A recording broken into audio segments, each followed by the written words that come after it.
अब को काम लग गया।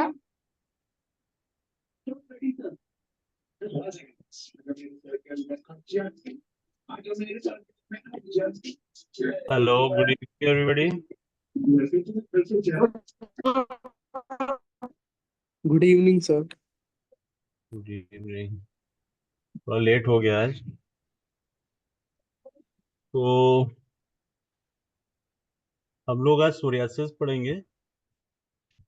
सोरियासिस के बारे में तो तुम लोग वैसे थोड़ा बहुत पढ़ा ही होगा, लेकिन सोरियासिस के केसेस में कैसे हम लोगों को अप्रोच करना चाहिए और क्या उसकी डायग्नोसिस, क्योंकि कई बार क्या होता है कि सोरियासिस में एक्जिमा के आसपास कभी कभी कंफ्यूज करता है कि ये सोरियासिस है कि एक्जिमा है। तो सबसे पहले हम थोड़ा डिफ्रेंसिएशन देखेंगे इसका। और यूजली सोरियासिस के जो केसेस होते हैं इनको ट्रीट करना भी थोड़ा सा टफ होता है एज कंपेयर टू एक्जिमा और अदर स्किन डिसऑर्डर्स। तो इसमें थोड़ा हमारा पेशेंस की भी जरूरत पड़ती है कि पेशेंस जितना हम रखें तो उतना उस केस को ठीक से कर पाते हैं। बल्कि जबकि पेशेंट हमको काफी परेशान करते हैं कि इसका जो मोस्ट कॉमन सिम्टम है इचिंग वाला। सोरियासिस जैसे कि सोरा मीन्स इचिंग होता है, तो ये डिजीज ऐसी कि इसमें सीवियर इचिंग होती है। तो पेशेंट बाकी जो इरप्शंस हो रहे हैं, स्केली इरप्शंस हैं या प्लाक हैं, जो कुछ भी है उससे वो उतना परेशान नहीं होता जितना इचिंग से ज्यादा परेशान होता है। वो कहता है कि बस खुजली कम हो जाए तो थोड़ा सा मुझे राहत मिल जाएगी। बट इसका ये मोस्ट कॉमन सिम्टम है, तो इसलिए हम लोग भी उसमें ज्यादा कुछ जल्दीबाजी नहीं कर सकते। लेकिन हाँ, कुछ ऐसी मेडिसिन है जिससे हम उसको थोड़ा सा धीरे धीरे करके कम कर सकते हैं। तो जैसा कि सोरियासिस एक ऑटोइम्यून कंडीशन है, इसमें भी हमारा जो इम्यून सिस्टम है वहाँ ये ओवर एक्टिव हो जाता है। ओवर एक्टिव होने की वजह से जो नॉर्मल सेल्स हैं उनकी ग्रोथ होती है, फिर वो डेड होते हैं। मतलब नॉर्मली जो सेल का जो एक टाइम पीरियड होता है वो लगभग 1 मंथ के आसपास होता है, लेकिन इसमें क्या होता है जो ग्रोथ होती है सेल्स की वो लगभग 24 आवर्स में या 1-2 दिन में सेल ओवर ग्रो करने लगते हैं। तो जिससे कि सेल की डेथ जो होती जाती है और फिर वो प्लैक और स्केल्स के फॉर्म में कन्वर्ट होता चला जाता है। तो it is an autoimmune condition, papulosquamous lesions form होते हैं। पैप्यूल्स लेस देन 1 सेंटीमीटर और plaque more than 1 centimetre in association with scale. तो जो यूजली जो प्लाक बनता है और मोर देन 1 सेंटीमीटर साइज भी काफी हद तक दिखाई देते हैं स्केल्स के साथ में।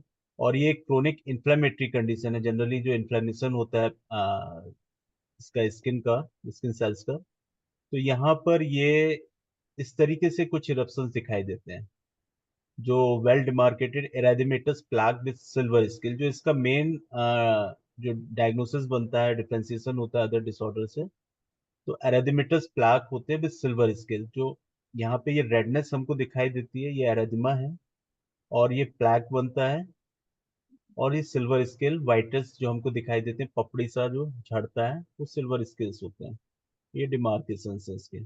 यूजली सोरियासिस और एक्जिमा में जो थोड़ा सा हमारा डिफरेंशिएशन होना चाहिए, एक जो सोरियासिस होता है उसकी जो स्किन लेयर होती है वो थिक होती है एज कम्पेयर टू एक्जिमा। तो यहाँ पे थिकनेस ऑफ स्किन ज्यादा होती है और प्लस स्किल्स ज्यादा होते हैं as compared to eczema. Itching almost दोनों में सेम होता है। तो ये सोरियासिस के लिए ये चीज थोड़ा ध्यान देने वाली है कि एरिथेमेटस रेडनेस हो और प्लैक फॉर्मेशन हो और कुछ सिल्वर स्किल्स दिखाई दे। ठीक है, तो इसके लिए इरप्शंस हैं। तो वहां पर हम सोरियासिस की तरफ फिर जाने लगते हैं। यूजली सोरियासिस का ऑनसेट जो एज ड्यूरेशन होता है वो 30 to 39 या फिर 50 to 69 के बीच के आसपास का होता है, क्योंकि वो एक ड्यूरेशन ऐसा होता है जिस समय थोड़ा सा मेंटल स्ट्रेस या फिर डाइट कुछ इस तरीके के यूज हो रहे होते हैं या हार्मोन्स भी चेंज हो रहे होते हैं तो बॉडी के, तो इस समय पे कुछ सोरियासिस के केसेस ज्यादा दिखाई देते हैं। बाकी यूथ में भी, यंग एज में भी दिखाई दे सकते हैं। इसका जो मेनली रिस्क फैक्टर है, एक तो है कि जेनेटिकल, जैसे एक्जिमा है वैसे ही सोरियासिस भी जेनेटिकल होता है, चांसेस होते हैं इसमें। फैमिली हिस्ट्री में अगर पेरेंट साइड से है तो फिर चांसेस प्रोबेबली बच्चों में भी होने के होते हैं। स्मोकिंग, अल्कोहल, ये सब ट्रिगर फैक्टर्स हैं इसके, जो सोरियासिस को एग्रेवेट करता है और उसको बढ़ाता है। ओबेसिटी भी एक one of the major cause है। जो स्किन फोल्ड्स होते हैं खासतौर से उन पर इसका ज्यादा इफेक्ट पड़ता है। मेडिकेशंस हैं कुछ, बीटा ब्लॉकर्स, लिथियम क्लोरोक्वाइन वगैरह। इन्फेक्शन, पोस्ट स्ट्रिप्टोकोकल इन्फेक्शन, कभी कभी बैक्टीरियल इन्फेक्शन होता है, उसके बाद में ये सोरियाटिक इरप्शन स्टार्ट हो जाते हैं। तो मेनली जो सोरियासिस के जो केसेस हैं और खासतौर से अगर हम देखें 15-20 साल से, तो 15-20 साल में ये सोरियासिस के केसेस बढ़ रहे हैं पहले से काफी। सबसे बड़ा एक तो एक मेजर कॉज इसका ये है कि जो मेंटल स्ट्रेस है, डिप्रेशन है, एंजाइटी है, जो ये लाइफ से रिलेटेड या लाइफ स्टाइल जो डिसऑर्डर हो रहा है उसकी वजह से एक सोरियासिस एक one of the major cause है। और फिर सेकंड क्या है कि जो हमारा डाइट है, जो पैक्ड फूड्स और जितने भी आर्टिफिशियल जो प्रोडक्ट्स हैं, खासतौर से जो हेयर डाई है या हेयर कलर है, ये स्किन पोर के थ्रू जो ये भी हमारे बॉडी के अंदर जाते हैं और एनी हाउ कहीं ना कहीं जाके हमारे इम्यून सिस्टम को भी डैमेज करते हैं। तो कुछ भी इस तरीके के जो पैकेट कंटेंट्स हैं, ये सबसे पहला ही हमारा जब भी सोरियासिस केसेस हम ट्रीट करते हैं तो इनको अवॉइड कराना चाहिए। और जो डाइट है फास्ट फूड वाला, ये भी एक सबसे बड़ा मेजर कॉज है। इसकी पैथोफिजियोलॉजी अगर हम देखते हैं तो जो over reaction of bodies inflammatory response का ओवर रिएक्शन होता है। फिर इन्फ्लेमेशन होने की वजह से जो ब्लड वेसल्स होते हैं वो डायलेट होते हैं और फिर जो केमिकल्स हैं उनको रिलीज करते हैं, जिनकी वजह से रेडनेस और इन्फ्लेमेशन स्टार्ट होता है और फिर वहां पर इचीनेस स्टार्ट होती है। तो ये इस तरीके से कुछ वेसल्स डायलेट हुए और ये केमिकल्स रिलीज हुए, then large number of activated T cells infiltrate epidermis and induce proliferation of the skin cells. ठीक है, जब ये एक्टिवेटेड टी सेल्स जब जितने ज्यादा बाहर आते हैं, फिर उसी तरीके से यहाँ पर हमारे स्किन सेल्स का जो प्रोलिफरेशन बढ़ जाता है, मतलब ओवर ग्रोथ इसकी बढ़ने लगती है। और कुछ इस तरीके से जो स्किन सेल्स हैं जो फास्टर्स डिवाइड करते हैं, मतलब बहुत जल्दी जल्दी मल्टीप्लाई करने लगते हैं। The cells divide move up quickly in days instead of the week, मतलब जो काम हफ्ते वाला है वो एक ही दिन में होने लगता है, जो महीने वाला काम है वो विद इन अ डे होने लगता है। This cause cells to build up rapidly on the surface of the skin and form the scaly patches, और फिर ये लास्ट में हमारे स्केली पैचेस में कन्वर्ट हो जाते हैं। तो एक ये नॉर्मल पैथोफिजियोलॉजी है जो हमारी सोरियासिस के केसेस में इस तरीके से होता है, और सेल्स डैमेज होकर स्किल्स के फॉर्म में कन्वर्ट होते हैं। अब आता है मेनली टाइप्स ऑफ सोरियासिस, ये इंपॉर्टेंट है, आप लोगों को पता होना चाहिए। जो सोरियासिस है, मोस्टली 4 to 5 टाइप्स इसके ज्यादातर दिखाई देते हैं, और मोस्ट कॉमन है प्लाक सोरियासिस। प्लाक सोरियासिस ज्यादातर केसेस में दिखाई देता है, और इसको ट्रीट करना भी थोड़ा सा टाइम टेकिंग प्रोसेस होता है। इसका दूसरा नाम सोरियासिस वल्गैरिस भी है, और ऑटोइम्यून तो है ही है, बट इसके जो सेल्स होते हैं reproduce very quickly, causes raised red thick स्कैली pitches and called plaque. तो इसमें क्या होता है कि ये इस तरीके से प्लाक बनता है, मतलब एक जो पार्ट बनेगा वहां पे मतलब रेज होगा, ऊपर की तरफ उठा हुआ होगा, और फिर ये स्कैली पैचेस दिखाई देगा इस तरीके से, रेज रेड थिक। ठीक है, तो थिकनेस ऑफ स्किन हो, रेज ऊपर उठी हुई स्किन हो, और फिर उसमें पपड़ी बन रही हो। कभी कभी पेशेंट बोलता है कि भूसी सी बन रही है, या पाउडर सा बन रहा है। तो ये पाउडर सा बनना, भूसी सी बनना, ये सोरियासिस के इंडिकेशंस होते हैं। ठीक है, खासतौर से प्लाक सोरियासिस के। एंड इट में B itchy but also may burn on sting. दूसरी चीज है कि जितने भी ये टाइप्स ऑफ सोरियासिस है, इसमें ये प्लाक सोरियासिस में इचीनेस के साथ साथ पेनफुल भी होता है। तो पेशेंट बताता है कि मतलब वो भभकाता है, मतलब जो बर्निंग पेन को पेशेंट अपनी लैंग्वेज में बोलता है भभकता है। इस तरीके के वर्ड्स यूज करता है कि भवक रहा है, ऐसा लग रहा है कि जितना मतलब वो पार्ट पूरा इतना भवकता है, मन करता है उसको इतना खुजला है, और कई बार खून भी निकाल देते हैं। तो it may be itchy but also may burn और sting, crack and bleed thicker than the eczema. ये थिकनेस इसकी ज्यादा होती है, बर्निंग पेनफुल ज्यादा होता है इचीनेस के साथ में। इसके जो मोस्ट लोकेशन है, स्कैल्प है, नीज है, extensive surface of elbow, lower back. तो बैक में जाएगा, फिर एल्बोज में जाएगा, मतलब ये पीछे वाला हिस्सा है, और स्कैल्प में यहाँ पे दिखाई देगा। तो ये इस तरीके से कुछ प्लैग्स दिखाई देंगे, यहाँ पे दिखाई देंगे, बैक में दिखाई देंगे, हमारे एब्डोमेन वाले एरिया में दिखाई देंगे। तो ये प्लैग सोरियासिस सबके दिमाग में सेट होना चाहिए। कुछ इस तरीके से थिकनेस ऑफ स्किन दिखाई देगी, सिमेट्रिकल डिस्ट्रीब्यूशन भी मिल सकता है। फिर आता है गटेड सोराइसिस। गटेड सोरियासिस में क्या है कि कुछ इस तरीके से ये राउंड ड्रॉप लाइक डिस्कलरेशन दिखाई देता है, acute eruptions preceded by streptococcal infection. और इसका जो इन्फेक्शन है मोस्टली पहले बैक्टीरियल इन्फेक्शन होगा, स्ट्रेप्टोकोकल इन्फेक्शन होगा, उसके बाद में फिर ये कुछ इस तरीके से दिखाई देगा, small discoloured drop shape scaly spots. तो छोटे छोटे से स्पॉट्स दिखाई देंगे, स्केली होंगे, पपड़ी झड़ेंगे, लेकिन कुछ ऐसा नहीं होगा, थिकनेस नहीं होगा, बट छोटे छोटे ड्रॉप शेप में दिखाई देंगे। Lesion less than 1 centimetre in diameter होगा। Trunk, limbs and scalp. ठीक है, तो ट्रंक में या लिम्स में छोटे छोटे से दिखाई देंगे, और फिर वहां से हमको देखना होगा कि अच्छा ये गटेड सोराइसिस है, देन फिर हम उसको आगे ट्रीट करेंगे। It affects children's and young adults. तो ये चिल्ड्रंस और यंग एडल्ट्स में ज्यादातर दिखाई दे जाता है। फिर आता है पॉस्चुलर सोरियासिस। पॉस्चुलर सोरियासिस में सीधे सीधे पस दिखाई दे रहा है यहाँ पर, yellowish pustules on an erythematous base, possibly life-threatening presence of sterile pustules or pus-filled blisters on the skin। तो इसमें क्या होता है कि एरिथेमेटस बेस मतलब रेडनेस दिखाई देगी, और ऊपर से पस भरा हुआ होगा, बट कोई ऐसा बैक्टीरिया नहीं है कि यहाँ की किसी बैक्टीरिया की वजह से वो पस बन रहा है। तो दीज आर द स्टेराइल पस्टूल्स, और एरिथेमेटस बेस के साथ में दिखाई देता है। Any part of the body, but most often on the hands and the feet. ज्यादातर ये यहाँ हैंड्स एंड फीट्स में दिखाई देते हैं, सोल वाला एरिया होता है। And pus consists of WBC, it is not an infection and not contagious। तो as we know that कि ये contagious नहीं होता है। ठीक, गर्ल्स इसका यूजली प्रेगनेंसी के समय पे, या फिर ओरल ग्लूकोकॉर्टिकॉइड्स वगैरह हार्मोन जो होते हैं पिल्स, उनको अगर विड्रॉ करते हैं तो उसके बाद में कई बार केसेस में पाए गए हैं। Patients with pustular psoriasis have an increase frequency of the HLA-V27। तो HLA-V27 बढ़ने के चांसेस भी इसके पस्टुलर वाले में ज्यादा रहते हैं।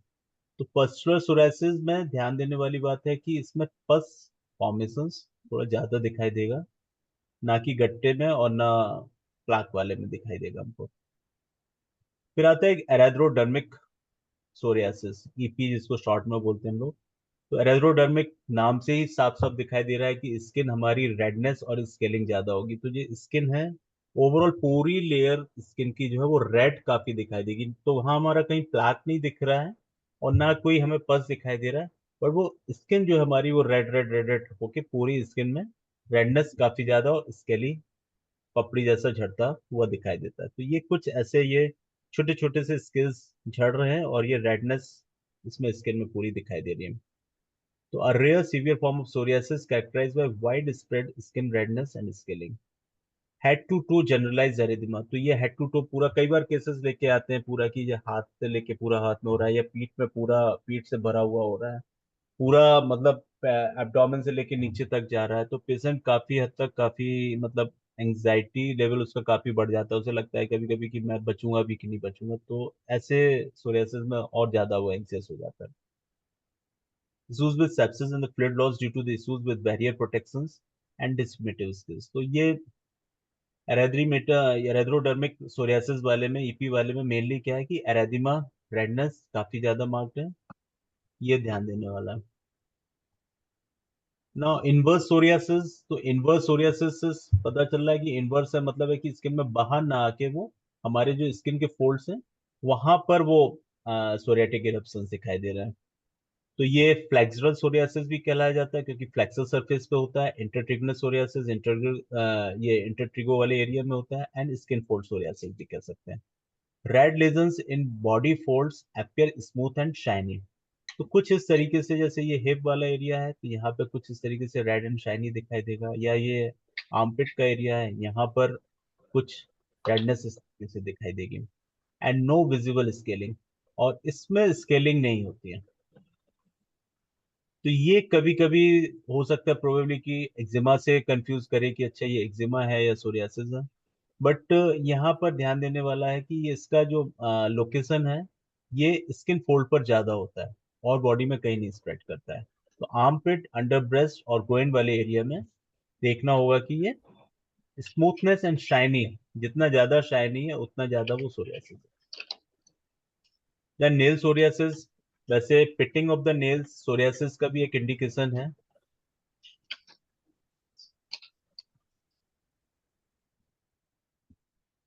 Pitting of the nail can precede and proceed other form of psoriasis, more common in patients with psoriatic arthritis। तो ये काफी हद तक जो सोरियासिस वाले केसेस होते हैं तो उनमें भी नेल में पिटिंग छेद छेद से दिखाई देने लगते हैं, या कभी कभी नेल में ही सोरियासिस इन्वॉल्व होके आ रहा है। तो कोई ना कोई इन्फेक्शन हुआ उसको, तो ये इसका बैक्टीरियल इन्फेक्शन हुआ, उसके बाद नेल्स इसके पिटेड दिखाई दे रहे हैं, तो फिर मान के जाना होगा कि शायद ये सोरियासिस तो नहीं है। तो it can preceded and proceed other form of psoriasis, और नेल वाला ये कोई भी सोरियासिस है उसमें पहले या बाद में कभी भी हो सकता है। नेक्स्ट है सेबोसोरियासिस। तो हम लोगों ने जब एक्जिमा पढ़ा था तो तब सेबोरिक डर्मेटाइटिस पढ़ा था टाइप ऑफ डर्मेटाइटिस में। तो सेबोरिक डर्मेटाइटिस में हम लोगों ने पढ़ा भी था कि कभी कभी सोरियासिस के साथ में ये कंफ्यूज करता है कि ये सोरियासिस है कि सेबोरिक डर्मेटाइटिस है, तो एक सेबोसोरियासिस टर्म इसके लिए यूज किया गया। Features of both psoriasis and seborrheic dermatitis: red scaly patches often with a greasy yellowish scale. तो रेडनेस ऑफ स्केली पैचेस होगा और येलोइश स्केल दिखाई देंगे। तो इसमें जो पपड़ी है वो व्हाइट स्केल ना होके येलोइश स्केल दिखाई देंगे। तो फिर यहाँ पर दिखाई देगा कि अच्छा ये सेवोरिक डर्मेटाइटिस हो सकता है। और खास तौर से इसका जो स्कैल्प वाला एरिया है ये वाला पार्ट में ज्यादा दिखाई देता है। तो ओवरऑल इसके जो most common sign and symptoms अगर हमको दिखाई देते हैं सोरियासिस के लिए: red patches of skin covered with thick silvery scale. तो ये ध्यान देने वाली बात है कि थिकनेस हो और सिल्वर स्केल हो, पपड़ी हो। Small scaling spots commonly seen in children, बच्चों में अगर होगा तो जनरली छोटे छोटे दिखाई देंगे, बच्चों में कभी भी बड़ा बड़ा पैच नहीं दिखाई देता है। बच्चों में छोटे छोटे दिखाई देंगे तो फिर वहां थोड़ा सा नोटिस करना पड़ेगा कि स्केलिंग है या नहीं है। ड्राई क्रैक्ड स्किन में भी ब्लीड, और कभी कभी स्किन उसकी ड्राई क्रैकनेस के साथ में ब्लीड भी हो सकती है। इचिंग, बर्निंग और सोरनेस ये इसके कॉमन सिम्टम है। कि इचिंग भी काफी हो सकती है, बर्निंग पेनफुल हो सकता है। And nails thick and pitted rigid nails, nail pitted होंगे, थिक हो सकते हैं, या फिर रिजेस लाइन लाइन से दिखाई देंगी। तो ये एक स्किन सोरियासिस का आइडेंटिफिकेशन है यहाँ पर। अनस्वेलन एंड स्टिफ जॉइंट्स, और फिर कभी कभी जॉइंट्स का भी इन्वॉल्व आता है कि जॉइंट्स पेनफुल होने लगते हैं और स्वेलिंग आने लगती है, तो इसलिए फिर वो सोरियाटिक आर्थराइटिस में चला जाता है। तो ये तो हमारा एक मेन साइन एंड सिम्टम्स थे सोरियासिस के। डाइट में हमें क्या ध्यान देना चाहिए? डाइट में खासतौर से जितने भी प्रोसेस्ड फूड हैं, पैक्ड फूड हैं, जिसमें शुगर कंटेंट ज़्यादा है, highly sugar, sodium and unhealthy fats, इन सबको हमें अवॉइड कराना चाहिए। तो पेशेंट को डाइट में भी इसका मेजर रोल है। तो ट्रीट करते समय हमको डाइट रिकमेंड करना चाहिए कि ये क्या खाना है, क्या नहीं खाना है। तो सबसे पहले उसको मना कर दो कि जितना भी मीठा है, चॉकलेट है, पैकेट फूड्स हैं, प्रिजर्वेटिव फूड्स हैं, जितने भी, ये सब बंद करना है। रेड मीट वगैरह जो लोग ज्यादातर यूज करते हैं, तो ये भी इन्फ्लेम करता है स्किन को, इसको बंद कराना है। सैचुरेटेड ट्रांस फैट्स जो मेनली प्रोसेस फूड्स में मिलता है, इसको बंद करना है। ग्लूटेन एलर्जी होती है कुछ लोगों को, तो ग्लूटेन फ्री डाइट भी ये भी सिम्टम्स को रिड्यूस करता है। तो इसको भी देखना होगा थोड़ा सा कि ग्लूटेन से स्पेसिफिक पेशेंट्स को दिक्कत तो नहीं हो रही है, तो उसको भी बंद करा के ट्राई करके देखना चाहिए। डेयरी प्रोडक्ट भी, किसी को डेयरी प्रोडक्ट से दिक्कत है, किसी को नहीं है, तो ये भी ऑब्जर्व करने वाली चीज है कि अगर लगता है कि अच्छा मिल्क से भी लग रहा है कि इसके केसेस में दिक्कत है, तो उसको भी अवॉइड कराना चाहिए। ज्यादा स्पाइसी फूड्स नहीं खाने चाहिए, और अल्कोहल और स्मोकिंग, इनको तो बिल्कुल ही बंद कर देना चाहिए। फूड्स टू इंक्लूड, खाने में मेनली यही है कि फ्रूट्स एंड वेजिटेबल, जो खासतौर से सीजनल फ्रूट्स हैं, ये लेना चाहिए। कभी कभी जो आउट ऑफ द सीजन जो फ्रूट्स और वेजिटेबल्स होते हैं, वो भी इसके लिए हार्मफुल हैं। तो सीजनल ग्रीन लीफी वेजिटेबल्स और कलरफुल जितने भी वेजिटेबल्स हैं, ये इसके लिए अच्छे हैं, एंटीऑक्सीडेंट होता है, that can help reduce inflammation. Nuts, seeds वगैरह, जो walnuts, flax seeds, chia seeds, ये सब जो है, ये भी हेल्प करते हैं। तो डाइट का एक one of the major role है ट्रीटमेंट में, तो ध्यान देना चाहिए। फिर आता है कि अगर अब हम अपना मेडिसिनल अप्रोच करते हैं, तो कैसे अप्रोच करना चाहिए? सोरियासिस के केसेस में क्या होता है कि कभी भी एक मेडिसिन से केस पूरा ठीक नहीं होता है। स्टेप बाय स्टेप हमारे मेडिसिन चलते हैं, और जैसे जैसे चेंजेस आते हैं या नहीं आते, तो हमारा मेडिसिन भी उसी हिसाब से चेंज होता है। यूजली जनरल्स, कॉन्स्टिट्यूशनल मेडिसिन हमारा जाता है, फिर कभी कभी पर्टिकुलर्स पे जाता है, फिर देन अगेन जनरल्स पे, फिर देन अगेन पर्टिकुलर, इस तरीके से एक सीरीज ऑफ मेडिसिन चलती है। बट हम वेट करते हैं एक समय तक का, कि जो मेडिसिन दिया है कि उस समय तक उसका वो एक्शन हो पा रहा है या नहीं हो पा रहा है। तो ध्यान देना है कि जनरल्स, अगर हमें कुछ पिक्यूलियर उसमें नहीं दिखाई दे रहा है, तो फिर हम जनरल्स से जाएंगे। जनरल्स अगर नहीं मिल रहे हैं, तो कोई स्पेसिफिक मेडिसिन उस लोकेशन के अकॉर्डिंग हम फिर वहां से स्टार्ट कर सकते हैं। जनरल्स में मेंटल फिजिकल्स हम देखते हैं, पर्टिकुलर्स में character of skin, type of psoriasis and modalities, and location, कि किस जगह पर है, बैक ऑफ हैंड में है या एल्बो में है या फिर लेग स्कैल्प में है। फिर उसी से रिलेटेड मेडिसिन को हम सोचते हैं। कुछ मेडिसिन हैं कि कभी कभी सोरियासिस कॉम्बिनेशंस में दिखाई देता है, जैसे कि जॉइंट्स के साथ इन्वॉल्व हो रहा है, या फिर चेस्ट कंप्लेन के साथ में है, या डायबिटिक पेशेंट है उसके साथ में। तो डिजीज कॉम्बिनेशन या सिम्टम कॉम्बिनेशन भी कुछ अगर दिखाई दे रहा है, तब भी हम फिर उस हिसाब से मेडिसिन को अप्रोच करते हैं। कभी कभी क्या होता है कि जो पोटेंसी है मेडिसिन की, अगर हम जब इस तरीके से पैथोलॉजी लेवल पे हम जब मेडिसिन सेलेक्ट करते हैं, लो पोटेंसी में यूजली देते हैं, वाटर डोज में, और फिर वेट करते हैं, चेंजेस आते हैं, देन वेट करते हैं, फिर अगर केस रुकता है तो देन पोटेंसी उसकी बढ़ाते हैं, अगर कोई हमको जनरल्स नहीं मिलता है। तो 30, 31, 32, कुछ इस तरीके से हम पोटेंसी रेज करके उस केस को ठीक करने की कोशिश करते हैं। और काफी हद तक मेडिसिन है एक्जिमा की और सोरियासिस की, मिलती जुलती मेडिसिन होती हैं। कुछ मेडिसिन है जो थोड़ा सा सोरियासिस में स्पेसिफिक है, बट अदरवाइज काफी हद तक मिलती जुलती मेडिसिन है। और हमारा जो कॉन्स्टिट्यूशनल जो अप्रोच होता है, तो जो मोस्ट कॉमन पॉलीक्रेस्ट रेमेडीज हैं, 25 to 30 रेमेडीज, लगभग लगभग सभी मेडिसिन कवर करते हैं। लेकिन बात यहाँ पर आती है कि उसमें भी अगर हमारा एक ग्रुप ऑफ मेडिसिन है जो ज्यादा यूज होता है, तो आर्सेनिक ग्रुप और काली ग्रुप एक इसका मेन रेमेडीज में आता है। क्योंकि आर्सेनिक में भी एंजाइटी और इचिंग और बर्निंग है, और काली में भी एंजाइटी और इचिंग और पेनफुल बर्निंग है। तो ये काली ग्रुप जितना भी है या आर्सेनिक ग्रुप जितना भी है, ये हमारे सोरियासिस के केसेस में काफी हद तक कवर करता है। और जब भी हम कोई भी मेडिसिन को अप्रोच करते हैं पेशेंट्स के केसेस में, तो उसमें हमें दिमाग में रखना चाहिए कि कहीं ये काली वाला तो नहीं है या आर्सेनिक वाला नहीं है। प्रायोरिटी पर हमारा काली और आर्स रहना चाहिए। देन अगर कोई बहुत स्ट्रॉन्ग इंडिकेशन किसी और मेडिसिन की मिलना है तो फिर हमें उसमें जाना चाहिए। तो आर्सेनिक ग्रुप में अगर हम देखते हैं, सबसे पहले जैसे आर्सेनिक एल्बम है, तो आर्सेनिक एल्बम तो हमारा एक स्मॉल शॉर्ट एक्टिंग रेमेडी है। उसमें भी मेनली पेशेंट क्या होता है, और हाँ एक चीज और कि सोरियासिस के केसेस में काफी अगर बॉडी में स्प्रेड कर रहा है तो पेशेंट एंग्जियस काफी हद तक ज्यादातर दिखाई देता है, और इचिंग काफी ज्यादा बताता है। तो फर्स्ट रेमेडी में आर्सेनिक अगर हमारा आता भी है तो इसी बेसिस पे आता है कि इचीनेस काफी ज्यादा है, बर्निंग पेनफुल ज्यादा है, और पेशेंट बहुत ज्यादा एंग्जियस है कि मैं बच पाऊंगा कि नहीं बच पाऊंगा, मेरी मैं आगे कुछ कर पाऊंगा कि नहीं कर पाऊंगा, बाकी लोगों का क्या होगा, मतलब ओवरऑल वो इतना सोच लेता है कि वो एंग्जाइटी लेवल इतना ज्यादा बढ़ा हुआ होता है, फियर ऑफ डेथ भी होता है उसको। तो आर्सेनिक एल्बम मेनली इसी पर हम जाते हैं कि इचिंग है, बर्निंग है, पेनफुल है, और कभी कभी वार्म एप्लीकेशन से या सिकाई से उसको अच्छा लगता है उस जगह पे। आर्स आयोड भी एक अच्छा मेडिसिन है, जिसको भी मिस नहीं करना चाहिए। और एक तो आर्स आयोड कॉन्स्टिट्यूशनली भी जाता है और कभी कभी स्पेसिफिक में भी जाता है। कॉन्स्टिट्यूशनली तो कुछ इस तरीके से जाता है कि अगर आयोड वाला दिख रहा है कि पेशेंट हॉट है, रेवेनस एपेटाइट है, भूख बहुत ज्यादा लग रही है, हॉट है, प्लस एंजाइटी लेवल काफी ज्यादा है, इचिंग काफी ज्यादा है, और बर्निंग पेनफुल है, तो वही मैंने बोला कि आर्सेनिक हमको देखना है कि किस मेडिसिन में आर्सेनिक के साथ दिख रहा है। तो रेवेनस एपेटाइट हो, सोरियासिस हो, और इचिंग और बर्निंग के साथ हो, तो फिर हम आर्स आयोड की तरफ जाएंगे।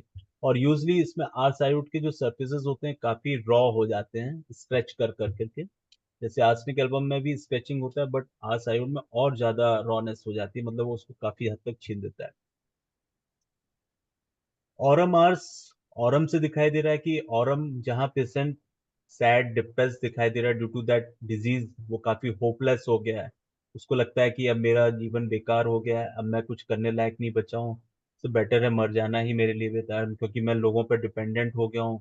मैं पहले ये कर लेता था लेकिन अब मेरे बस का कुछ भी नहीं है, और ये मेरी लाइफ अब खत्म है। तो वो sad depressed, suicidal thoughts, hopeless, loathing of the life, कुछ इस तरीके के जब पेशेंट्स में मेंटल्स दिखाई दे रहे हैं, और आर्सेनिक वाला वो इची और burning painful skin scaly eruptions दिखाई दे रहे हैं, तो फिर हम ऑरम आर्स की तरफ जाएंगे। आर्सल फ्लेवम ये भी एक one of the main remedy है। आर्सल फ्लेवम क्या है कि पेशेंट फैस्टिडियस है, चिली और हॉट इक्वल होता है, desire for sweet and desire for warm drink, मीठा पसंद है और गर्म भी पसंद है, चिकना इसको थोड़ा सा कम पसंद होता है, तो अवर्जन फॉर फैट। तो जैसे आर्सेनिक में भी डिजायर फॉर फैट होता है, सल्फर में भी डिजायर फॉर फैट है, बट आर्सल फ्लेवर में अवर्जन फैट है। तो इसलिए हम जब देखते हैं कि अच्छा ये आर्सेनिक भी नहीं है, सल्फर भी नहीं है, तो देन इट कुड बी आर्सल फ्लेवर हो सकता है। तो फैस्टिडियस हो, डिजायर स्वीट हो, अवर्जन फैट हो, डिजायर फॉर वार्म ड्रिंक हो, जैसे आर्सेनिक को गर्म चीजें पसंद है, तो फिर वहां पे देखना होगा कि ये आर्सल फ्लेवर में। आर्सल फ्रूब्रम, आर्सल फ्रूब्रम एक तो कभी कभी डायबिटिक पेशेंट हो और सोरियासिस के साथ हो, तब हम आर्सल फ्रूब्रम सोच सकते हैं, ये एक कॉम्बिनेशन इसका diabetic with psoriasis.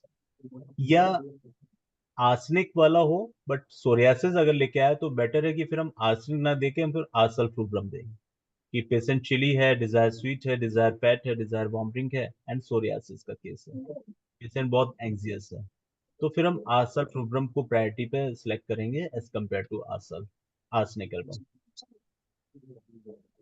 Natrum ars, natrum वाला है कि कंपनी अवर्जन है, डिजायर्स सॉल्ट है, बट एंजाइटी लेवल बहुत ज्यादा है, डिजायर फॉर वॉमिटिंग है, ट्वेल्व ऑन पास्ट इवेंट्स है, तो फिर हम सोचेंगे अच्छा ये नेट्रम आर्स हो सकता है। तो ये ओवरऑल एक आर्सेनिक ग्रुप था। फिर आता है हमारा काली ग्रुप। काली ग्रुप में क्या है कि आर्सेनिक तो है ही है, लेकिन काली ग्रुप में क्या है कि इसका भी एक एंजाइटी लेवल है, और इसमें भी एक डिजीज को लेके पेशेंट काफी सोचता है कि ये बीमारी मेरी ठीक हो पाएगी कि नहीं हो पाएगी, तो पेशेंट थोड़ा हाइपोकॉन्ड्रिक की तरफ जाता है। और एंग्जियस अगर बहुत ज्यादा हो रहा है और इचीनेस काफी ज्यादा है या बर्निंग काफी ज्यादा है, तो फिर हम काली आर्स को सबसे पहले सोचेंगे। काली आर्स स्किन का, एक्जिमा का और सोरियासिस का एक मेन रेमेडी में आता है।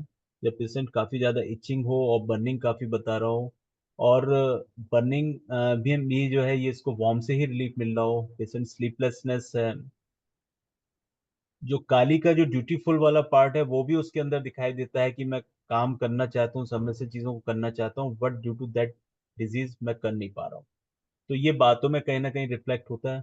कभी कभी काली वाला, ये ड्यूटी वाला नहीं भी मिलता है, तब भी हम इसको स्पेसिफिक मेडिसिन में इचिंग और बर्निंग वाले में भी कंसीडर करेंगे। हो सकता है आर्सेनिक दिया नहीं काम कर रहा है, बट सेकेंड रेमेडी हम काली आर्स को सोच सकते हैं।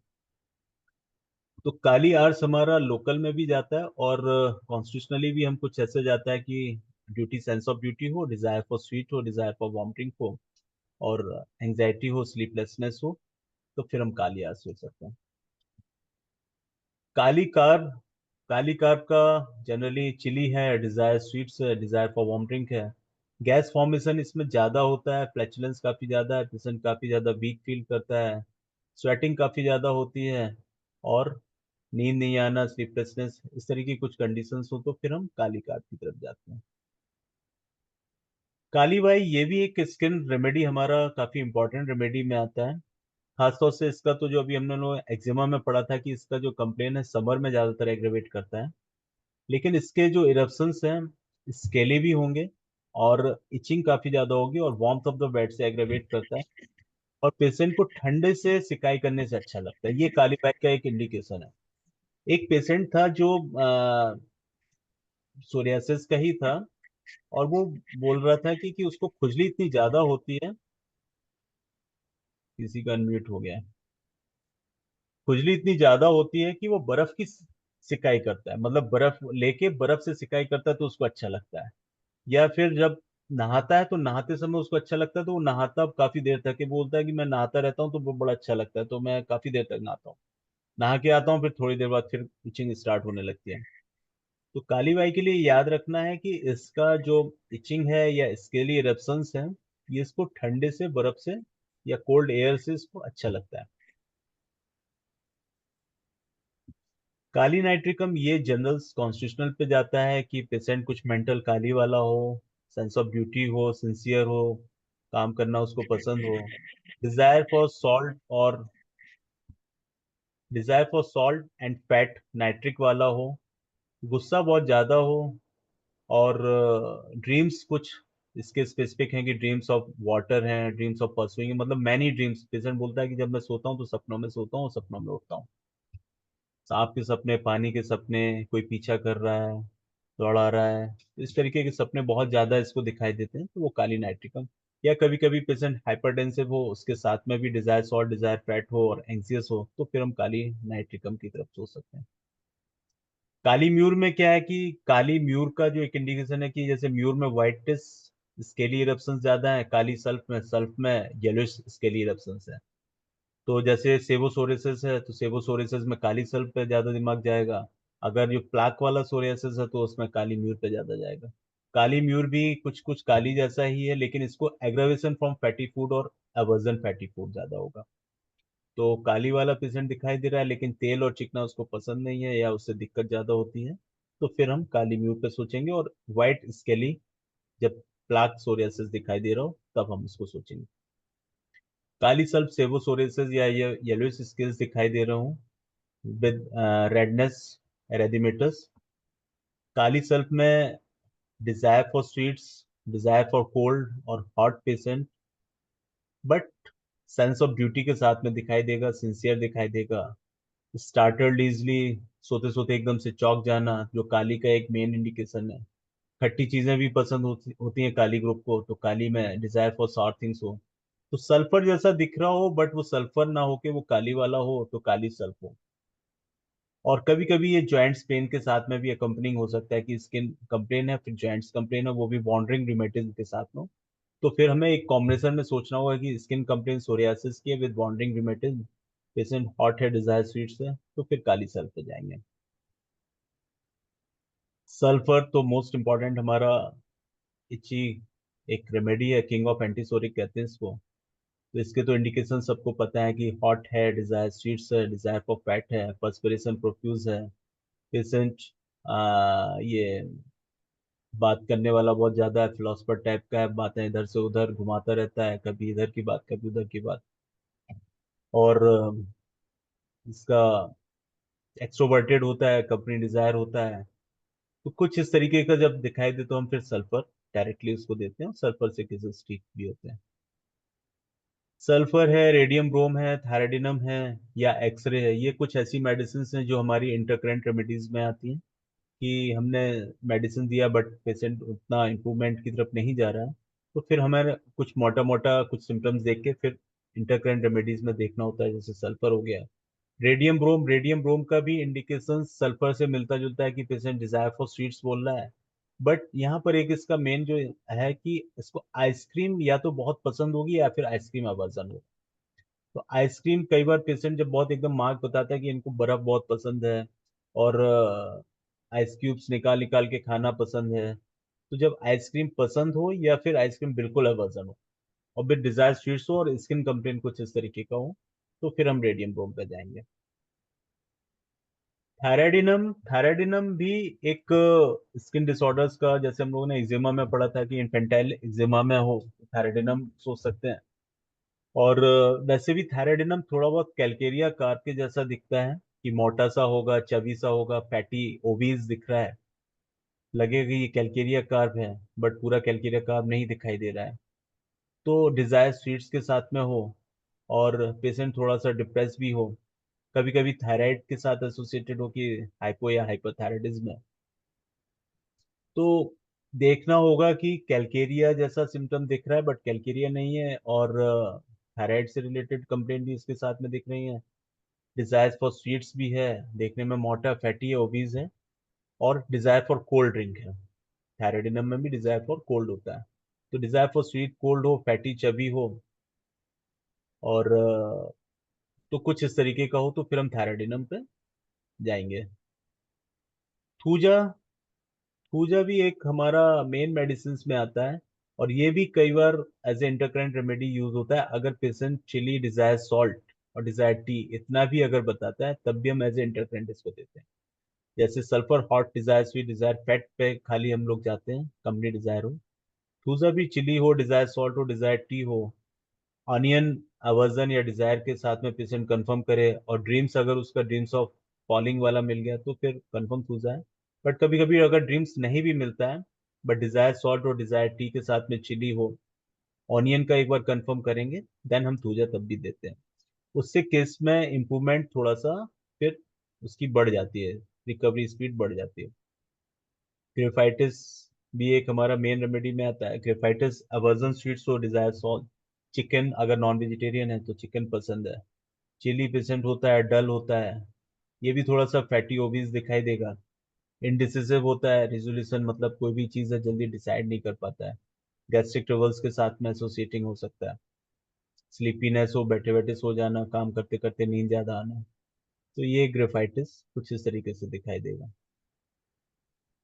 और इसके जो स्किन कंप्लेन है वो डिस्चार्जेस, यूजली जो सोरियासिस में डिस्चार्जेस तो उतने ज़्यादा नहीं होते हैं, बट कभी कभी जो ये वाला हमारा एरेथ्रोडर्मिक वाला जो सोरियासिस है, इसमें थोड़ा थोड़ा सा पानी जैसा कभी कभी दिखाई देता है। तो ये नोटिस करने वाला है कि एरेथेमेटस एकदम रेडनेस है, पूरा स्किन में छोटी छोटी सी स्केल्स आ रहे हैं, और प्लस उसके साथ थोड़ा थोड़ा सा स्टिकी सा फ्लूइड आ रहा है, तो वहां पर भी ग्रेफाइटिस हो सकता है। सीपिया भी एक स्किन रेमेडीज में आता है, फोल्ड्स में स्किन में। और चिली होती है, फीमेल इरिटेबल इंडिफरेंट होती है।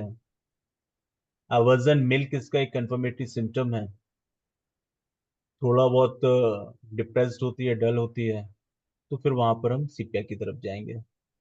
एक्सरे, ये भी एक्जिमा या सोरियासिस के जो क्रोनिक केसेस होते हैं, तो एक्सरे भी कहीं ना कहीं शायद हमको देना पड़ जाता है। और एक्सरे का जो मेन सिम्टम्स हैं दिखाई देते हैं, जो मेजर सिम्टम दिखते हैं, वो डिजायर फॉर स्वीट्स है, डिजायर फॉर कोल्ड है, कंपनी अवर्जन है, अगर नॉन वेज उसको मतलब नॉन वेजिटेरियन फैमिली से है तो फिर मीट अवर्जन होता है उसको। तो कुछ कुछ मेंटल एवर्जन हो, कंपनी एवर्जन हो, डिजायर स्वीट्स हो, डिजायर फॉर कोल्ड हो, और स्किन कंप्लेन हो, तो फिर हम एक्सरे की तरफ जाएंगे। फॉस्फोरस भी एक मेन रेमेडी में आता है हमारा। फॉस्फोरस में chilly, desire salt, desire for cold drink, और एक्सट्रोवर्टेड है, कंपनी डिजायर है। तो फॉस्फोरस हो सकता है फियर ऑफ डार्क है, फियर ऑफ बीइंग अलोन है, एसिडिटी या हार्ट बर्न के साथ में कंप्लेन हो उसकी। एक लेग में इसको सोरियासिस थी, एक फीमेल थी, उसके दोनों लेग में सिमेट्रिकल सोरियासिस थी, और एरेथमेटस टाइप इरप्शन से, और स्किल्स पपड़ी निकलते थे वाइट वाइट से। तो उसको फॉस्फोरस जब दिया था जनरल्स पे, तो फॉस्फोरस देने के बाद में फिर उसका धीरे धीरे करके इम्प्रूवमेंट की तरफ आता गया, और फिर ऑलमोस्ट काफी खत्म हो गया था। नाइट्रिक एसिड, नाइट्रिक एसिड भी जनरली चिली होता है। डिजायर सॉल्ट डिजायर फैट के साथ में हो, और चिली हो, और मेंटली ये थोड़ा बहुत इरिटेबिलिटी की तरफ ज्यादा होता है, और थोड़ा सा ये भी कहते हैं ना कि परेशान सा होता है, एंग्जाइटी होती है इसके अंदर भी, डिजीज को लेके कि ये बीमारी मेरी ठीक हो पाएगी नहीं आएगी, चेंजेबिलिटीज को डॉक्टर्स को लेके बदलने की कोशिश करता है, हाइपोकॉन्ड्रिक होता है काफी ज्यादा। फिर इसका ऑफेंसिवनेस और प्यूरिन अगर क्लियर कट मिल गया, तो फिर नाइट्रिक एसिड पे हम जाएंगे। नेट्राम्यूर हॉट पेशेंट होगा, डिजायर सॉल्ट, अवर्जन फैट, सन से इंटॉलरेंस होगी, dwells on past events, company aversion होगा, तो फिर हम नेट्राम्यूर सोचेंगे। ठीक है, तो ओवरऑल ये कुछ जनरल अच्छा है। जैसे कार्सिनोसिन का अभी एक रिसेंटली अभी एक केस था, जो 3-4 महीने पहले वो फिंगर्स में सोरियासिस लेके आई थी, और इवन कई बार एलोपैथ डॉक्टर्स ने भी उसमें डायग्नोसिस, किसी ने एक्जिमा डायग्नोस किया था, किसी ने सोरियासिस डायग्नोस किया था, बट वो एक्चुअली सोरियासिस का ही केस था। तो फिंगर्स में सोरियासिस था, तो उसको पहले मैंने शायद ट्विक्रम दिया था, on the basis of the fingers का इन्वॉल्वमेंट में ट्विक्रम मेरा मैंने दिया, बट ट्विक्रम से कुछ खास चेंजेस नहीं दिखाई दिए, तो फिर मैंने जनरल्स में दे दिया। जनरल्स क्लियर कट कार्सिनोसिन दिख रहा था, तो कार्सिनोसिन दिया। कार्सिनोसिन देने के बाद में उसका थर्ड वीक में जाके स्किन में चेंजेस दिखाई दिए, और स्किन जो रफनेस थी और थिकनेस थी वो अब काफी कम हो गई। यूजली सोरियासिस के केसेस में जो हमारा इंप्रूवमेंट दिखाई देता है, जो उसकी थिकनेस है स्किन की, वो कम होने लगे। जब वो कम होने लगती है, इस मीन्स है कि हमारा केस इंप्रूवमेंट की तरफ जा रहा है, then we should wait at that time. अब इसमें बाकी कुछ स्पेसिफिक मेडिसिन हैं। अ, पहले हम रूब्रिक देखते हैं। जैसे कुछ रूब्रिक्स अगर जैसे रिपर्टरी में देखना हो, तो स्किन में इरप्शन सोरियासिस दिखाई देगा। स्किन इरप्शंस आईब्रोज स्पेसिफिक हो, तो psoriasis eyebrows about phosphorus. Face eruption psoriasis of eyebrows phosphorus. Extremities eruptions foot soles of. तो ये रूब्रिक्स हैं, ये पता होना चाहिए कि कौन सा रूब्रिक कहाँ हमको लेना है। तो अगर सोल में सोरियासिस लेके आ रहा है, तो फुट में हम जाएंगे, और फुट में जाने के लिए मैं एक्सट्रीमिटीज में जाना होगा। Extremities eruptions foot soles of psoriasis. ठीक है, तो फिर उसमें ग्रुप ऑफ मेडिसिन को कंफर्म करेंगे। Eruptions leg psoriasis, knee psoriasis, eruptions fingers psoriasis, hand palm psoriasis, syphilitic psoriasis. Syphilitic psoriasis क्या होता है, कोई बताएगा?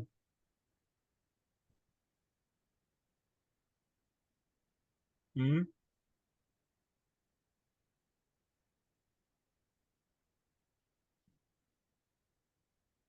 सिफिलिटिक सोरियासिस पता है कि नहीं?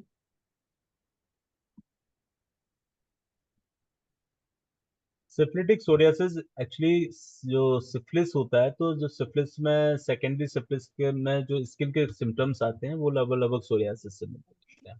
तो उसमें भी स्केल्स फॉर्म होना, और इचिंग होना कुछ इस तरीके से दिखाई देता है, तो लगता है कि अच्छा ये सोरियासिस हो सकता है। तो सिफिलिटिक सोरियासिस को इसलिए रूब्रिक में डाला गया है कि वो कुछ उससे मिलता जुलता अगर हो, तो हम ले सकते हैं। तो ये रूब्रिक है, इरप्शंस हैंड, बैक ऑफ और फोर आर्म, एल्बो। हाँ,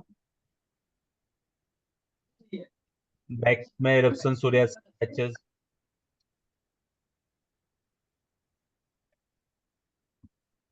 मेल जेनिटलिया में इरप्शन स्क्रोटम सोरियासिस हो, पेनिस में प्रीप्यूस में सोरियासिस, प्रिपाइटिस सीपिया।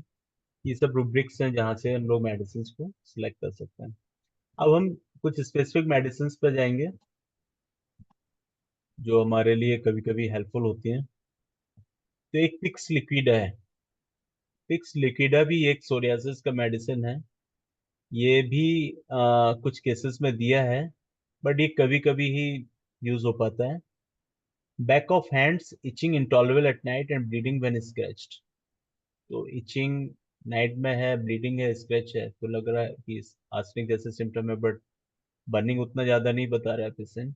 और बैक ऑफ हैंड्स पे, यहाँ पर स्पेसिफिक लोकेशन है पिक्स लिक्विडा का।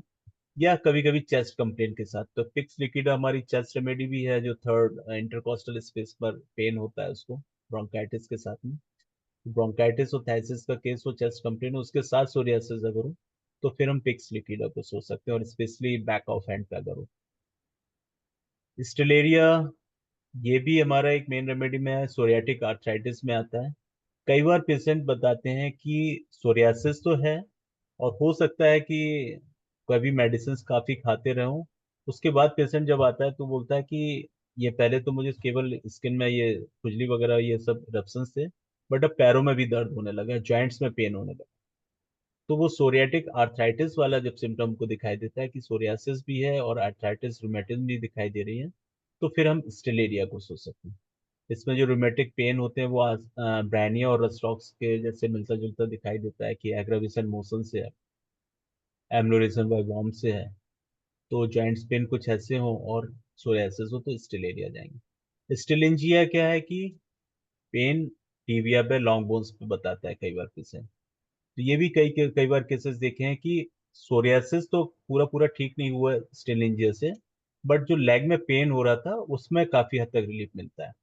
तो ये भी पेशेंट हमेशा पे ध्यान देना कि अगर सोरियासिस है और सोरियासिस के साथ में लेग पेन बता रहा है, तो तब भी हम स्टेलिंजेस सोचेंगे।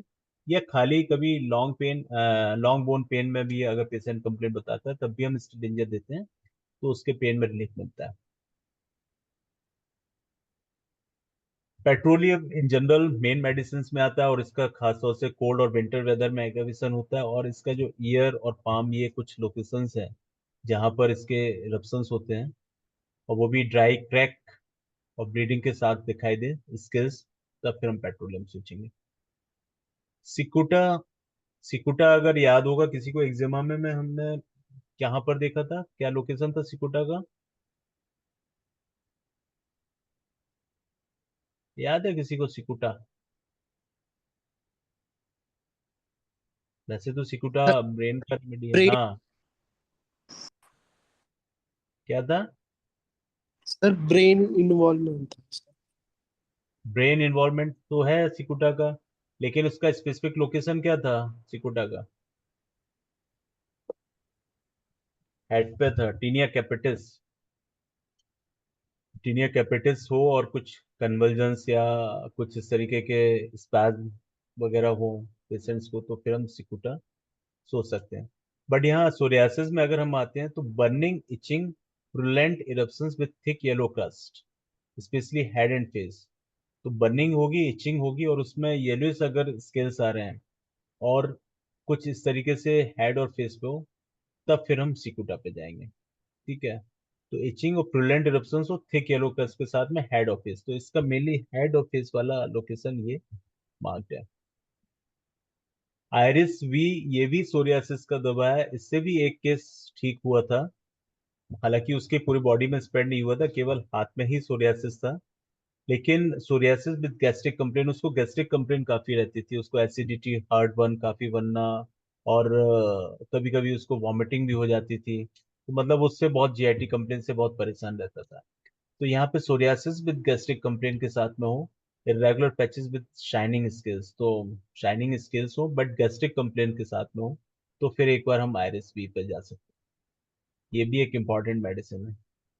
टीएमबी, ट्रिक्रम मेरम, ये भी एक इम्पॉर्टेंट मेडिसिन है। एक केस था कि उसको फिंगर में पूरे में यहाँ पर ऐसे से इरप्शंस थे, लेग में, टो के पास में इरप्शंस थे, टो के ऊपर, यहाँ नेल के आसपास थे, और कहीं भी नहीं थे। उसको पहले मैंने, ध्यान नहीं है, वो पुराना केस हो गया, कुछ स्पेसिफिक लोकल मेडिसिन दिए थे, बट फिर जनरल्स लेके मैंने थूजा दिया। थूजा देने के बाद काफी हद तक उसका केस ठीक हो गया था, और टो के लेग के नीचे से पूरे चले गए थे, लेकिन फिंगर्स के नहीं गए थे। फिंगर में मतलब 20-30% रह गया था। तो मैंने काफी दिन तक वेट किया था, मतलब 2-3 महीने तक वेट किया था, और उसमें कोई चेंजेस नहीं आ रहा था। तो फिर ऐसे ही मैंने ट्विक्रम मेरम वेरम दे दी। ट्विक्रम जैसे ही दी, और ट्विक्रम देने के बाद में ही उसका लगभग 2-3 हफ्ते में उसमें स्किन नॉर्मल कलर में आने लगी, और फिर 1 महीने और वेट किया, उसके बाद में फिर वो उसका ठीक हो गया। तो वो पूरा खत्म हो गया। तो ये भी ट्विक्रम मेरम भी, ये हमारी फिंगर सोरियासिस के लिए खास तौर से इंपॉर्टेंट मेडिसिन में आता है। तो जब फिंगर्स में अगर स्पेसिफिक स्पेसिफाई हो, तब हम इसको सोच सकते हैं। सासापरिल्ला का जैसे पता है कि एक तो एक समर वेदर इसका मेन है, और इसमें भी जो इसके eruptions होते हैं, पेनफुल क्रैक्स के साथ में होते हैं, मतलब काफी ज्यादा डीप होते हैं, डीप कट के साथ। जैसे पेट्रोलियम में उतना डीप कट नहीं होता है, सासापरिल्ला में डीप कट होता है। तो खासतौर से पाम में या सोल्स में जब डीप कट या डीप क्रैक्स दिखाई दें, तब फिर हम इसके साथ में सासाप्रिला को सोचेंगे। और खासतौर से हैंड पाम, जो इसका मेन पाम और सोल्स ही आते हैं, पाम में वो डीप क्रैक हो और उसके साथ स्किल्स हो और बर्निंग पेनफुल हो, तब फिर हम साथ सोचेंगे। या फिर कभी कभी अकम्पनिंग विद रीनल कैल्कुलाई के साथ हो, तब फिर हम सोच सकते हैं। क्लीमेटिस, ये भी एक मेन मेडिसिन में आता है। और क्लीमेटिस का मेन सिम्टम हमारा यहाँ पर,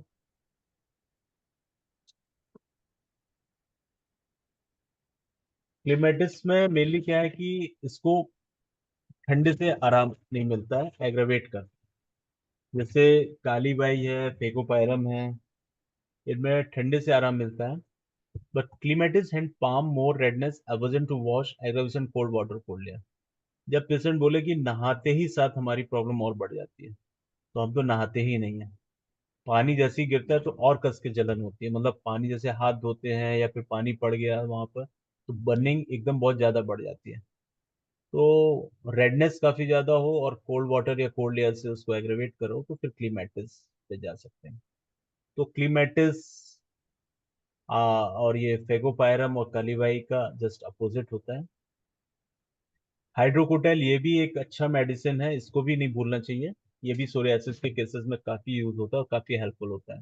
खासतौर से बीच बीच में जब हम कोई भी केस कॉन्स्टिट्यूशन चल रहा है, बीच में बहुत परेशान कर रहा है, तब भी हम इसको कई बार यूज किया। और खासतौर से इसका जो मेन लोकेशन है ट्रंक पाम और सोर्स, ज्यादातर पाम सोर्स में तो और भी मेडिसिन आ जाते हैं, बट ट्रंक वाले पार्ट में अगर दिख रहा है, तो फिर हम हाइड्रोकोटाइल पे भी सबसे पहले जा सकते हैं। और पूरा ट्रंक कवर्ड है उसके साथ में, क्या कहते हैं ये। और ट्रंक वाले में भी हाइड्रोकोटाइल, जो एरेथ्रोडर्मेटस वाला सोरियासिस था, उसके लिए हाइड्रोकोटाइल कई बार मतलब हेल्पफुल होता है। Great thickening of the epidermoid layer and exfoliation of skin, और इसमें थिकनिंग काफी ज्यादा होती है। सोरियासिस गायरेट, इसमें गायरेट मतलब इसमें टर्म दिया हुआ है, तो इसमें सर्कुलर और स्पाइरल फॉर्म में भी दिखाई दे सकता है। इसमें तो हालांकि मैंने नहीं देखा अभी तक, बट हाँ जो मैंने हाइड्रोकोटाइल देखा है कि जो थिकनिंग होती है स्किन की, और ट्रंक वाले एरिया में काफी ज्यादा होती है। तो उसमें हाइड्रोकोटाइल दिया था 30 में, 31, 32, 30, ऐसे 34-5 तक मैं गया था, और वो केस लगभग लगभग काफी हद तक ठीक हो गया। बर्बरिस एक्यूफोलियम, ये भी एक हमारा इंटरकरेंट पैलिएटिव मेडिसिन में आता है, खासतौर से टिंचर्स में। जब पेशेंट बोलता है कि स्किल्स बहुत आ रहे हैं, इचिंग बहुत ज्यादा हो रही है, और हमको लग रहा है कि केस इंप्रूवमेंट की तरफ जा रहा है, बट वो इचीनेस और स्केली अगर पेशेंट को परेशान कर रहा है, तब भी हम बर्बरिस एक्यूफोलियम टिंचर में उसको सिंगल डोज में देके उससे भी रिलीफ मिलता है, और इसका भी कोल्ड से रिलीफ मिलता है बर्बरिस एक्यूफोलियम का। अगर कोल्ड मॉडलिटी नहीं भी मिल रहा है, तब भी बर्बरिस एक्यूफोलियम को इंटरकरेंट टिंचर में हम दे सकते हैं पैलिएटिव। टेल्यूरियम, ये भी एक मेन रेमेडी में आता है। टेल्यूरियम तो रिंग वॉर्म का भी दवा है, एक्जिमा का भी दवा है, और सोरियासिस का भी दवा है। इसका सोरियासिस जो एनुलर टाइप होता है, मींस रिंग लाइक होता है, तो कुछ इस तरीके से रिंग लाइक इरप्शंस दिखाई देंगे रेड एरिथमिया बेस के साथ में। तो ये फिर टेल्यूरियम का क्लियर कर इंडिकेशन है। और ये कई बार पेशेंट्स कंफ्यूज भी करता है कि ये रिंग वॉर्म है या सोरियासिस है। तो यहाँ थोड़ा सा ध्यान देने वाला है कि जो स्किल्स दिखाई दे रहे हैं अगर, तो फिर वो ये सोरियासिस है। Eruption shows bleeding points when skills are remove. तो ठीक है, जब स्किल्स निकलता है तो वहां से ब्लीडिंग भी हो सकता है। तो टेल्यूरियम का मेनली ध्यान देने वाला है कि गोला, तो रिंग वॉर्म से ही याद रहेगा सबको। फिर एक कोरेलियम रुब्रम, ये भी एक अच्छा मेडिसिन है। ये भी एक दो केसेस में यूज किया और काफी हेल्प किया है कि जब केस इंप्रूवमेंट की तरफ जा रहा था बट रुक गया, तो पाम एंड सोल्स इसका स्पेसिफिक लोकेशन है। Smooth spots on the palms of the hands and fingers, first of coral colour and then dark red and lastly copper colour. तो जो कलर्ड होता है इसका थोड़ा सा डार्क कॉपर के जैसा दिखाई देगा स्किन का वहां पर। बट मेनली क्या है कि इसको ये पाम वाला जो एरिया है इसका, ये मेन एक लोकेशन में आता है। तो कोरेलियम रुब्रम भी पाम में आएगा, ट्रिक्रम मेरम फिंगर में आएगा। तो ये लोकेशन बहुत इंपॉर्टेंट मार्क्ड लोकेशंस हैं और मेडिसिन पर काम भी करते हैं। तो ये ध्यान देने वाली चीजें हैं इसमें। तो इतना सोरियासिस के लिए मेनली दिमाग में होना चाहिए। तो केसेस इसी तरीके से धीरे धीरे करके ठीक होता है। अगर पेशेंट ने जल्दीबाजी कर दी या हमने जल्दीबाजी कर दी तो फिर वो केस डिस्टर्ब हो ही जाता है। ठीक है। अब कुछ इसमें किसी का कोई क्वेश्चन हो तो पूछ सकता है।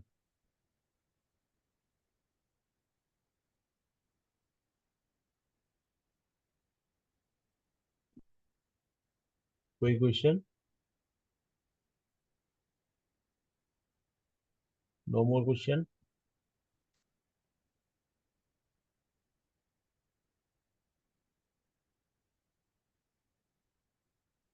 ठीक है, तो फिर सोरियासिस के केसेस ठीक होते हैं, बस ये दिमाग में रखना, लेकिन आराम से ठीक करना, तो ठीक हो जाएंगे। बहुत केसेस ठीक होते हुए देखे हैं और लगभग लगभग यही मेन मेडिसिन है जो ज्यादातर यूज हुई है। तो कोशिश करना ठीक होगा। तो ठीक है, फिर कोई क्वेश्चन तो नहीं है ना किसी का, कोई कंफ्यूजन?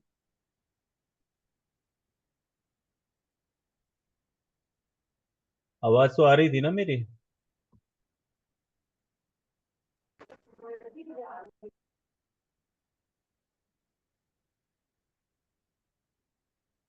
ठीक है।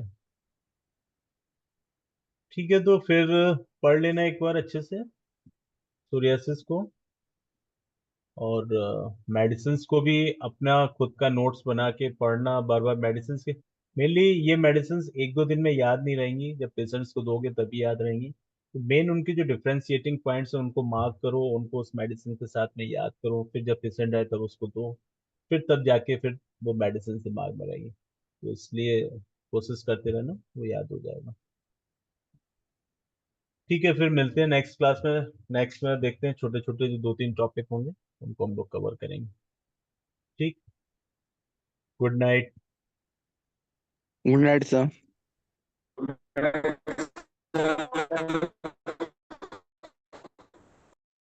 Good night. Good night.